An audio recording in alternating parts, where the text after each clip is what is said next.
Hello, everyone, and welcome to episode 1 of Sisters in Service. I am your host, Kat Corchado. We have a special treat for you today. Our guest is Tara Galovski. Now, I'm going to read this because she gave me a lot, because she's kind of a big deal, just saying. She's the director of WoVeN, and she's also the director of the Women's Health Sciences Division of the National Center for PTSD. She is also an associate professor in the Department of Psychiatry at Boston University School of Medicine. She is interested in exploring the effects of exposure to trauma and continuing the development of psychological interventions designed to treat PTSD. Her research is published in peer-reviewed scientific journals, and she has written 2 books. Wow. Tara, welcome to Sisters in Service. I'm so happy you're here. I am so delighted to be here. Thank you so much for having me, Kat. You're welcome. So some of you may know that I'm a part of this wonderful organization called WoVeN. And you're probably saying, wow, that's a big reach. You know, you go to someone in WoVeN. But let me tell you a little behind the story. So WoVeN and Tara gave me my chance to be a part of WoVeN as a peer leader so many years ago. What was that, 2017? Yeah. And so when I first thought of doing this podcast, and I was doing this course, and they said, well, start thinking about your guests. And she was the first person I thought about. And I'm so glad that she said yes. So for those listening, Tara, and who don't know about WoVeN, what is WoVeN? So, it's a community, and we often ask that very question to our women and our members in our group, and often the answer is family, right? It is a community of women veterans who gather, who network, and who really forge connections. And the goal of the whole program is really to help women veterans find one another and try to recapture some of the sisterhood that they experienced during military service. And even beyond sisterhood, some of the part of that tribe that they experienced, certainly with all, their fellow soldiers, men and women. So it's a national community of women veterans designed to help women find one another and really to connect. I usually tell people that I think of WoVeN as a movement. That too. Yeah. That's kind of how I like to tell people about it. Now, I know we started in 2017, and we started in 3 cities. Can you tell us what those cities were and how many cities we are now in effective today? Oh my goodness. Yeah. I mean, yes. So back in 2017, we had this idea, and we decided we would try it out and pilot it in 3 cities. And that was San Antonio, Pittsburgh, and then of course, Charlotte, where we met. Absolutely. And so in just these 3 years, we have grown to, I know we're around 200 cities. And the thing that is so hard to keep track of is that now we have this online presence, largely due to the pandemic, but we had already actually started it before then. And so even just the concept of cities has become a little bit irrelevant because we're everywhere, right? Anywhere Absolutely. that you can connect to the old internet, then we're there. So you're right. The word movement is a really good word to describe it. So I know that when someone signs up to be a part of WoVeN or to be a part of a group, and the meetings are about an hour to an hour and a half each week for 8 weeks, what kinds of topics are discussed during each week, or just a few of the topics? Yeah, really great question. When we first started out, we really looked at that carefully, and we said, what are the topics or themes that are really relevant to women and certainly to women veterans? And so it was a pretty well kind of researched and studied question. And we asked many, many women veterans. Focus groups were a really important part of this, as you know. And so we came up with things like transitions, right? Life transitions are super important. The concept of esteem for yourself, esteem for other people, certainly connections. And everybody really kind of has their favorite of these topics, by the way. But we really were interested in not making these WoVeN groups, kind of just chit chat. We really wanted to have a theme, something that fostered self-growth and certainly fostered deep connections with other women at important levels and relevant levels. Absolutely. I think my favorite are transitions and connections. I think every time I do the activity, it just opens up something else that I didn't realize. And it's just one of those things that they're still my favorite. Even after 3.5 years, I still love doing that activity. With that said, after the group ends, so they've done your 8 weeks, how do women stay connected? I mean, is it after the 8 weeks and then you're done? Or is there another way for them to stay connected? Yeah, it's a great question. And that was the question that we get all the time, we get most often, is what next? And so when we originally started WoVeN, we said, okay, let's build a place where women veterans can come together and over the course of 8 weeks develop relationships. And then part of that last meeting is really to think about, hey, how do we want to continue these relationships? So one way to continue is all of the clever ways that our groups have really imagined and conceived different situations. Some groups will go and do things like hikes together. Other groups will go and do service kinds of projects together. Other groups meet on a monthly basis and just kind of continue discussions. But we kept getting the question, what can we do a little bit more formally? And so recently, with your help, as you know, we've developed these alumni groups. And so the idea behind that is that any group can continue to meet for as long as they want, and they'll have a new WoVeN topic like resilience and reintegration and community. So we're developing new themes so people can go online, grab the materials, and redo their group. We also really want to encourage women from all different groups to do these online. So not only then do you benefit from your own, individual WoVeN group, there are usually about 6 to 8 women, but now you can meet women from other groups. And so we hope that our network grows in really important ways. I think that's one of the important things that the online is that you get to meet people from across the country in different states and different cities, which is something you don't get to do in person. It's nice to connect locally, but it's even more cool, if that's even a phrase, to meet people from different states and, hey, what's going on there? And how are things, in the state, in the city you're in, and finding out different things from different people. So I think it's really cool. I know that we started in person and we even started online prior to COVID. So we were ahead of the curve, to say the least. I know when my husband asked me to teach him how to do Zoom, then that we're I love it.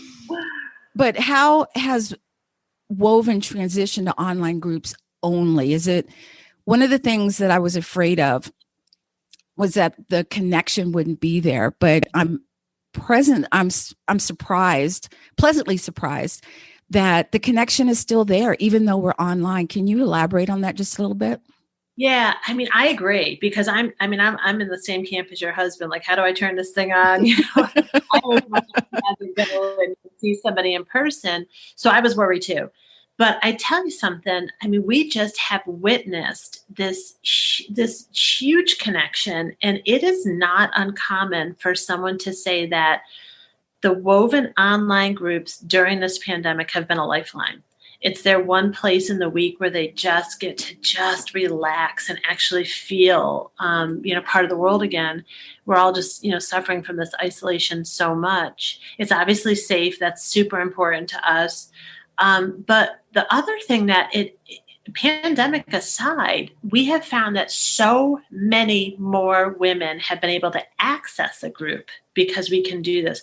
We will never be able to have an in-person group in every single town and village, in this country. And even in some of the bigger cities, we might not ever be able to get an in-person group there. But if we have this online format, then anybody can join us, and that's really, really been powerful.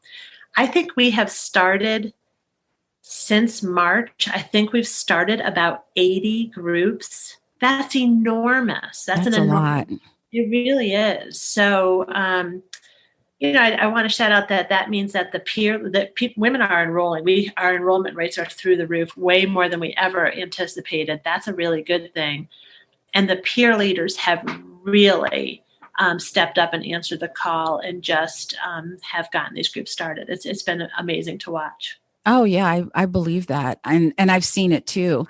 I think one of the things that I was pleasantly surprised again were the women who were in those rural areas that they don't even know where other women veterans are, and they're like, I'm out here in the country on my farm, but it gives them a chance to connect with other women veterans. And that's great too, because that's something they don't get a chance to do on a normal basis. So I think, online and in person together is huge, very huge. All right. So let's go back in time, Tara. Tell me about the very beginnings of WoVeN, like you and Amy. So Amy Street, for those of you who don't know, she's the co-director of WoVeN, and you're in your office, and what happens? Yeah. So Amy and I are both in Boston, and our offices are across the hall. She's the deputy director of the women's division that you mentioned. And I was actually pretty new to the job. I think I was about a year in that role. And we were approached by the Foundation Relation Department at Boston University. And they said that they wanted to get into the women veterans space. They had some potential funders that might be interested in funding a project specifically for women veterans. And of course, we were saying, that's fantastic. I had actually not ever had a project funded by foundations before. It's really different than the kinds of funding that I'd had gotten before from the VA or from the National Institute of Health and so forth. So it was really cool because it was different. It was a different process. But they said to us, I know you're at the National Center for PTSD, what about developing treatments for PTSD or, getting treatments into the hands of veterans? And those are super important. And that's what we do. But we're already doing that. And so we said, based on everything all of the work that we've done, all of the women veterans that we've spoken to, all of the research that's out there, what's missing? And we said, women veterans often say we can't find one another. And so I had recently moved to Boston from St. Louis, and had really, it's hard. It's hard to not have a friend. It's hard not to be able to be with your tribe, to be with your pack. Absolutely. So let's help people find one another and support one another. And, as I'm preaching to the choir here, but, as you well know, military service is a very unique path. So who better to be friends with than other women that have walked that path? Amy and I are not veterans. We stand in awe of veterans. Deeply. So we thought that this was a hole that was missing in kind of the programming. When women veterans go to veteran events, we hear over and over again, I'm the only woman there. I'm mistaken for a caregiver. My service is discounted or disbelieved. And so in WoVeN, we, I think, have successfully built a community where it's taken for granted that you're fabulous just because you're a veteran. So that's how it came about. We said, this is an idea. Will this ever fly? I don't know if I've ever seen a social support network, a network genuinely just developed to help women connect, funded. And so we traveled to different places. I came to Charlotte. That's where, Kat and I met. For those of you who don't know that, we go way back. And we said, this is our idea. What do you think? Like, is this a good idea? And there was a group of us, right, that said, yeah, let's try it. And then we were off and running. And now look where we are. And a huge shout out to those foundations. A huge shout out to Walmart Foundation, who has given us almost $1 million by now over 3 different grants. The Bob Woodruff Foundation, the Oak Foundation, for really kind of taking this plunge with us and saying, okay. And it's worked. It's hit the nail on the head. And it's worked well. I mean, it's hard to say no to us, isn't it? Who would? Not me. The VA as well. The VA has been unbelievably supportive. And so it's been a really good partnership in that way as well. It's not a VA program, but boy, do they help us out quite a bit. Oh, yeah. I mean, I still remember that focus group where we just talked and laughed and it was amazing. Yeah. And I thought, I need to be a part of this. And I think the same day that the email was sent, would you like to be a peer leader? I sent it back the same day. I'm like, yes, I'm in. I'll do this. I was like, thank goodness, because I'm really counting on you. Yeah, that was great. That was a great day. I remember that like it was yesterday. I mean, flying in the middle of a tornado was part of remembering that. But other than that, the actual meeting was fantastic.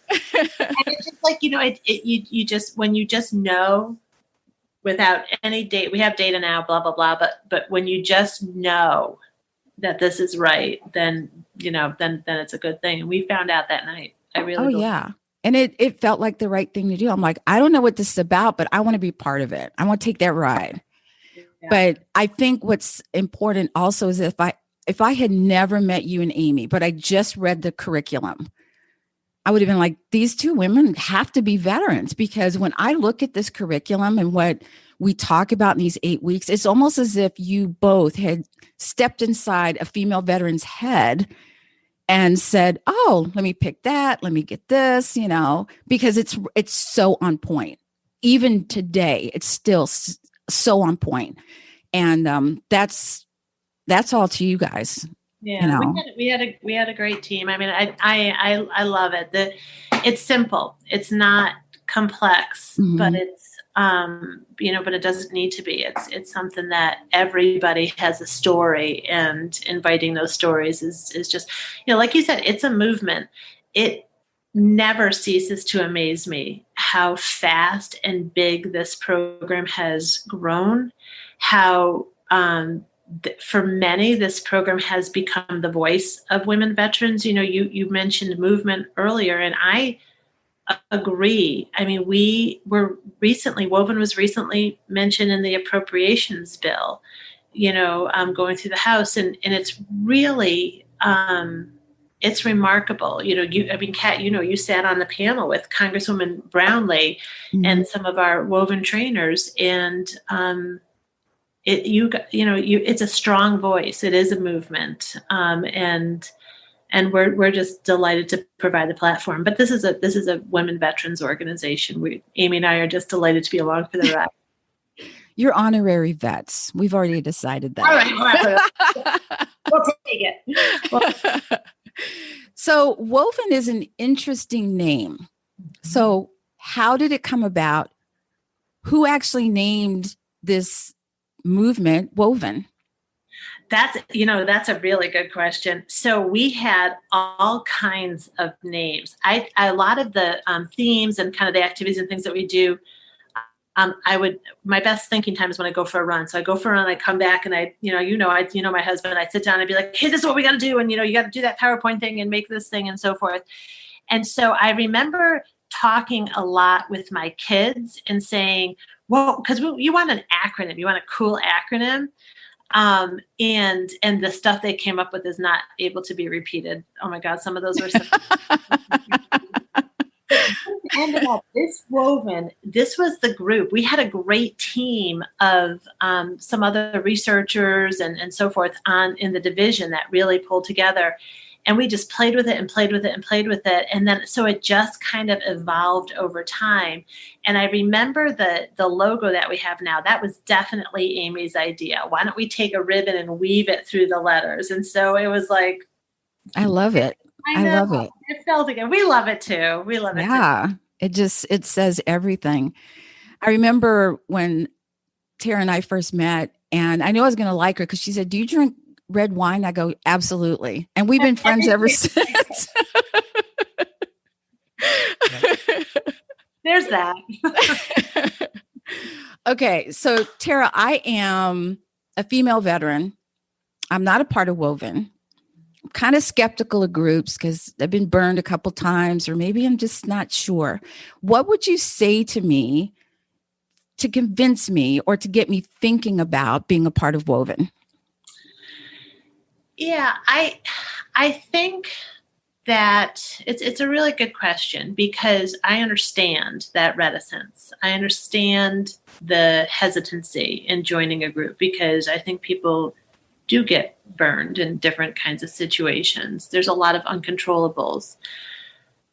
I hope that WoVeN is a place that welcomes all veterans, all women veterans, I should qualify, all United States veterans that identify as the women is a really important qualification. It is home. It is family. You know, there's lots and lots of laughter. There's definitely some tears sometimes. Sometimes things fall apart.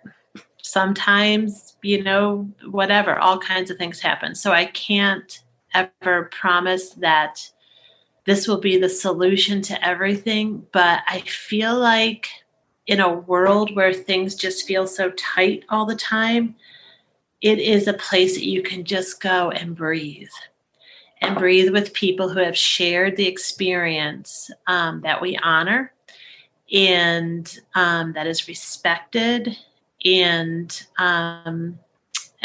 genuinely develop those connections with people who have shared that very unique path. But it's a leap of faith, and it is. It is. But it you do it, and then once you do it, you're like, I'm so glad I did this. What was I waiting for? Okay, I'm convinced, Tara. You convinced me. Good. Yeah. So also WoVeN is, if you're female, you're a veteran. That means you wore the uniform. Doesn't matter how much time you wore the uniform. Doesn't matter what your discharge was or is. You can be a part of WoVeN. That's right. Period. Period. So how do I go about connecting? So do I go to a certain page? Do I sign up for a group? Yeah. I mean, so we have a website, and we're actually developing our website and improving it and so forth, but it's very user friendly. And so you can go to our website, and there's a button that you can click on, Enroll Now. And you can go and enroll, and it gives you the choice if you want to do an online group, in person, or kind of first available. And now, right now, we are running online groups. We really want to be safe in this pandemic. Hopefully, hopefully it will change soon. But the online groups are honestly just as successful. So then you just look for emails, because every time we open up a new group, which is every week, we send out the times, and if that's a time that meets your schedule, you click on it, and it's first come, first serve, and you're in a WoVeN group. That's really all there is to it. That's awesome. The website is wovenwomenvets.org if you would like to check it out and sign up. You can be a peer leader, you can be a group member. I would suggest being a group member first so you can see how it works, and then say, you know what, I really like this format. Let's do this. Mm-hmm. So let's say I'm in the military still. I have about a year left. What about me? Is there anything for the active duty women? Yeah, I love this question, because we recently just got funding from Walmart Foundation to develop what we're calling our Bridges program. And so many of our women veterans are constantly asking us, how can I give back? And we've heard that, and we hear that the other message is, if I only had a program like this when I left service, when I separated, things would have been a heck of a lot less rocky. It would have been a much smoother process to have. Totally agree. Yeah. So our goal is to build what we're calling bridges. And we're bridging back to women at the end of their service, the ones that are considering separation in the next 6 months, year, and connecting with them. And then basically kind of forming a relationship with a woman veteran. We're calling them battle buddies, and helping them bridge across the kind of divide to civilian life, and then stick with them for some period of time in civilian life in kind of a battle buddy relationship. And then, of course, certainly welcoming the new veteran into our larger WoVeN community. And so we're really excited about this program. We're developing the curriculum for that. We're piloting it in January. And so this is the first time I'm actually even kind of publicly talking about that. So if anybody's listening and is a woman in active service now and transitioning within the next year, absolutely reach out to us, and we can get you a seat in our retreat type of a situation, and then pair you up with a battle buddy, and kind of have some a comrade in arms essentially to walk you through that transition process. Oh yeah, that's great. We're working on that right now, and I'm super excited to be a part of it. I can tell you that when I first started in WoVeN, it was partly mostly because I wanted to be with my veteran sisters. I didn't know where they were. And then when we had that roundtable discussion, I was like, look at all these women. And then after a while, I was like, I really want to help women veterans. But what I didn't realize is that the longer I'm in WoVeN, the more WoVeN has helped me. It helped me become a better leader. It helped me realize my chance to do this podcast. I would have never thought about this before, but it gave me that voice. And for that, I am eternally grateful to you and to Amy and to everyone who's been a part of WoVeN. So you guys, you need to just step up and do it. That's all I can say. Just do it.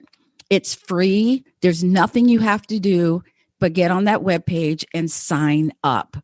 So Tara, it's been such a joy and an honor to have you on my podcast. And I want to thank you for taking the time to speak to me, because as y'all heard before, she's really busy, but she took the time out to do this, and I so appreciate it. So if you guys have any questions, you can contact me, Kat at sisters-in-service.org. And I hope to see you guys on the next podcast. Thank you, Tara. You're welcome, and this is my honor. If you would like more info about WoVeN, go to www.wovenwomenvets.org. You can also contact me at sistersinservice.org. But don't forget the dashes after the word sisters and before the word service. My next podcast will be on November 3rd. It will be just me, so it'll be a solo cast, and we'll be discussing transition, the pitfalls that come with it, and how to navigate it in today's world. I want to thank you for listening, and I hope you will hit the subscribe button to hear future podcasts from Sisters in Service. One last thing before I go, me and 3 other WoVeN women were interviewed for Oprah Magazine, so I hope you get the November copy and enjoy the article. In the meantime, please stay safe and take care of each other. Until next time, take care.